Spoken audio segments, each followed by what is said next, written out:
You die on a Tuesday. It doesn't matter how. A car, a heart that gave out, a slip in the bathroom that nobody saw. The hour doesn't matter. The reason doesn't matter. What matters is the moment. Your heart stops. The pulse vanishes. The monitor flatlines. The doctor in the room looks at the clock and writes down a time. Time of death, 4:47 p.m. To everyone watching, you are gone. But you are not gone. For the next 7 minutes, something is still happening inside your skull. Something so strange, so organized, so deliberate that the scientists who have measured it cannot agree on what it means. They have published the data in peer-reviewed journals. They have replicated the findings. They have stood in front of their colleagues and admitted on the record that they don't know how to explain what they are seeing. For 7 minutes after your heart stops, your brain is not shutting down. It is doing something else. And tonight, I'm going to walk you through every second of those 7 minutes. What the machines record, what the survivors remember, and the one detail, the one piece of evidence that emerged in 2023 that has quietly rewritten what we thought death was. By the end of this video, you are going to understand something about yourself that almost no human in history has ever been allowed to know. Welcome to Roy's. Let's start with what doctors used to believe. For most of the 20th century, the medical definition of death was simple. The heart stops, blood stops moving, oxygen stops reaching the brain. And within 30 seconds, the brain, which is the most oxygen-hungry organ in the body, begins to die. The textbook taught this in a clean sequence. Cardiac arrest, cerebral hypoxia, brain death, game over.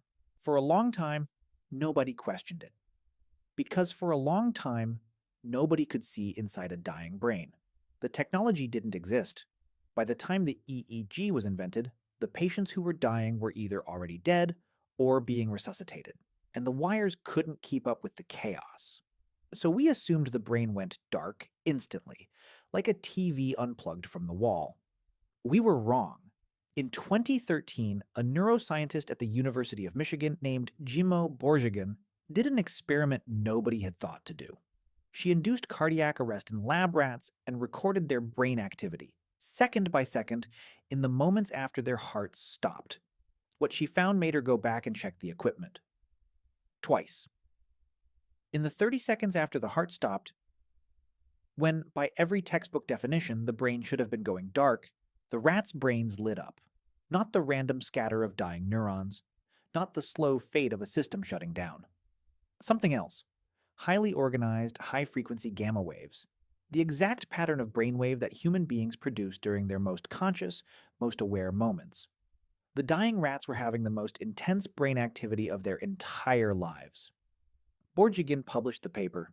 The neuroscience community went quiet for a while, then loud, then quiet again. Because the obvious next question, does this happen in humans, was almost impossible to answer. You can't induce cardiac arrest in a person to study them. You have to wait for it to happen on its own. In 2022, it did. A team in Estonia was monitoring an 87-year-old man with epilepsy. His brain was already wired for an EEG when, without warning, he had a heart attack and died. The machine kept recording. For 30 seconds before his heart stopped, and for 30 seconds after, his brain produced the same pattern Borjigin had seen in the rats. A massive surge of organized gamma waves, the signature of a fully conscious mind. A year later, in 2023, Borjigin published a follow-up. 4 comatose patients in a Michigan hospital had been taken off life support. As they died, 2 of them, the 2 who showed the most brain activity, produced gamma surges so strong, so organized that the researchers wrote, in the paper itself, that the patterns were consistent with conscious processing. They were dying. Their families had said goodbye. The doctors were standing in the room. And inside their skulls, something was waking up. Now here is the part most people miss. When the news covered Borjigin's research, the headlines all said the same thing. Scientists find brain activity after death. It was treated as a curiosity, a fun fact, a possible explanation for near-death experiences. But that's not what the paper actually said. The paper said something stranger, and worse. The gamma waves Borjigin recorded weren't just any brain activity. Gamma waves are a specific signature. They are the brainwave produced when you are doing the hardest thinking of your life, when you are solving a problem, when you are recognizing a face, when you are integrating memory, sensation, and meaning into a single unified experience of I am here, this is happening, and I know it. Gamma is the brainwave of self-awareness. And the dying brain was producing more of it than the living brain ever did. Let me say that again because it took me a long time to absorb it. In the moments after your heart stops, when your body has, by every clinical measure, died, your brain enters a state of awareness more intense than anything you have ever experienced while alive. The neuroscientists have a working theory for why this might happen. When the oxygen runs out, the brain's safety systems collapse.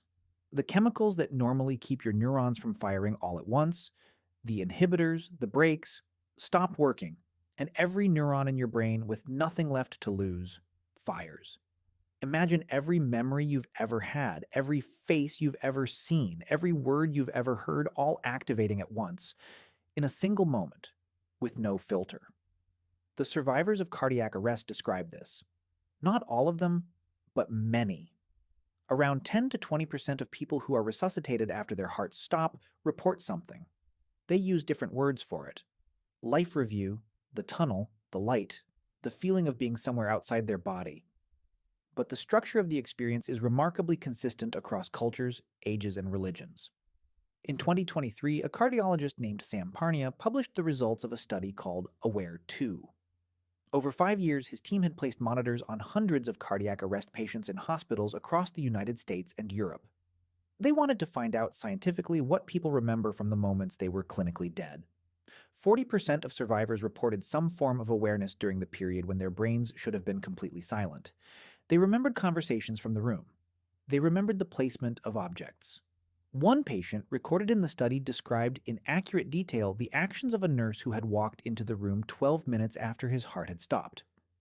The official position of mainstream neuroscience is that this should not be possible. The position of the researchers who actually run these studies is more careful. They don't claim souls. They don't claim afterlives. They claim only that something is happening in the dying brain that our current model cannot account for. And then, in the final paragraph of the AWARE-2 paper, Parnia's team wrote one sentence that is still being argued about today. They wrote that the experiences reported by their patients may represent a real, as yet unidentified, dimension of human consciousness that becomes accessible at the threshold of death. Translation: the brain, when it is dying, may be able to do something the living brain cannot. And we don't know what it is. Now I want you to think about this from a different angle. For most of human history, we have been wrong about death. Profoundly, completely wrong. Not because we lied, because we couldn't see. We thought the earth was flat. We thought disease was caused by bad air. We thought the brain was a cooling organ for the heart. And in each case, we built entire cultures, entire religions, entire civilizations on top of those wrong ideas. People lived and died believing things that turned out to be incorrect, and they never knew.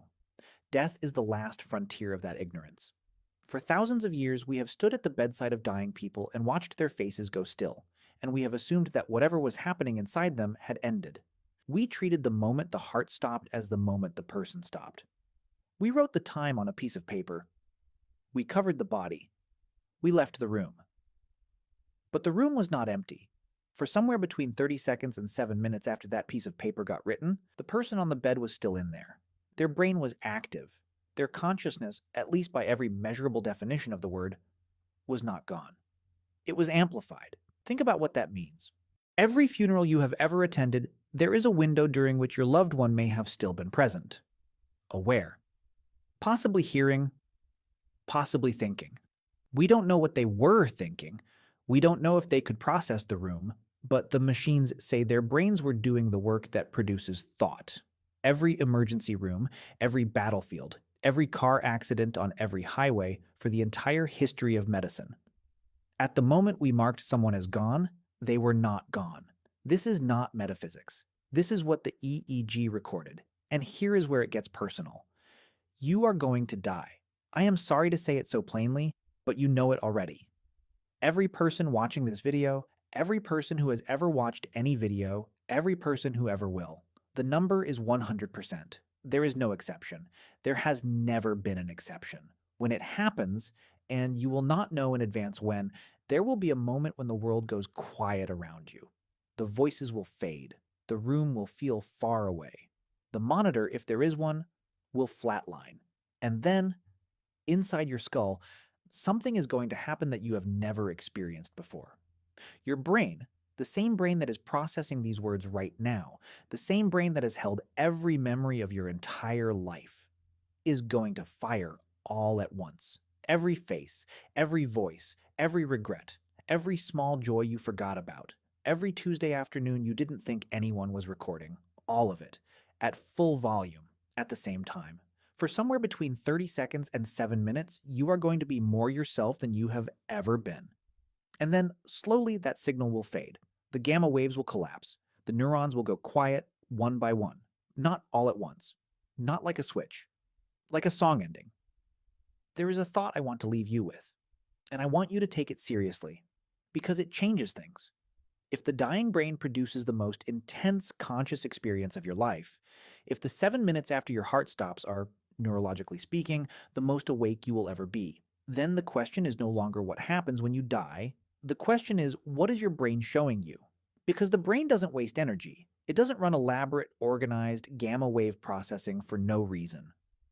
Every other state of intense gamma activity in the living brain corresponds to something: solving a problem, recognizing a loved one, integrating a memory, becoming aware of yourself. So what is the dying brain integrating? What is it solving? What is it recognizing? Some scientists think the answer is simple. They think the brain, sensing the end, runs one final review. A pattern match. A last attempt to find meaning in the data of your life before the data goes dark. The life review that survivors describe, the highlight reel, the tunnel, the faces, may be your brain doing exactly that. Searching the archive. Asking, what was this for?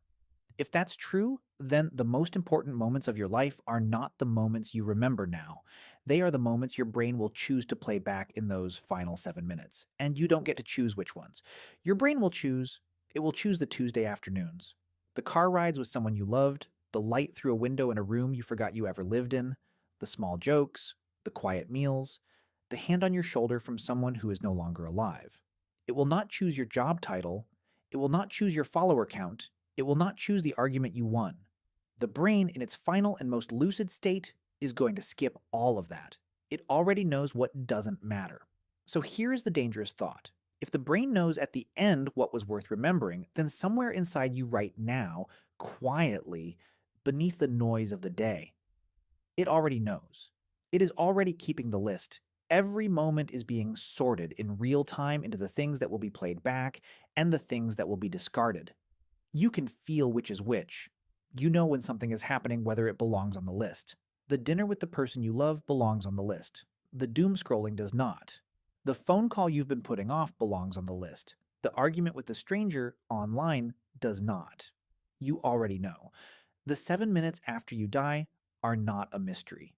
They are a verdict. They are your own brain telling you with absolute clarity what your life was actually about. And the strangest, most dangerous part of all of this, the part the neuroscientists won't say out loud, but the part the data quietly suggests, is that you don't have to wait for those 7 minutes. You can ask the question now. If your brain replayed your life tomorrow afternoon, what would it choose? What is on the list? What isn't?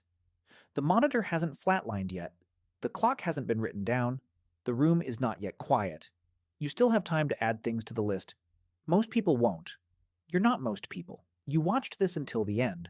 So tonight, before you sleep, before that ancient reflex pulls you back from the edge, add one thing to the list. One call, one sentence to someone you love. One moment that you decide deliberately will be worth playing back. Because the 7 minutes are coming, for all of us. The only question is what your brain will have to work with when they get here. Good night.